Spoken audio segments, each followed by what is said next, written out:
মানুষ একটা সন্তানের জন্য কি না করতেছে না। যার ঘরে একটা সন্তান নাই সেই জানে সন্তান না থাকার কষ্ট, সন্তান না থাকার বেদনা। রাত নাই দুপুর নাই, এই একটা সন্তানের জন্য আল্লাহর কাছে যে কত কান্নাকাটি করতেছে যার নাই সে জানে।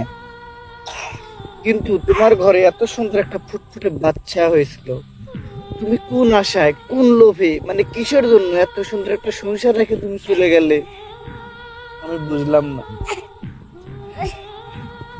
কি কি লাভ পাইছো? তুমি কি সুখে আছো? তুমি কি সুখে আছো? একটা কথাই বলি, স্বামী সন্তানের মতো আপন কেউ হয় না। গেছো না, দেখতেছো তো যে কত ভালো। এই যে এখন বুঝতেছো ভুল করতেছো না সঠিক করছো, এখন তার বুঝে লাভ নাই।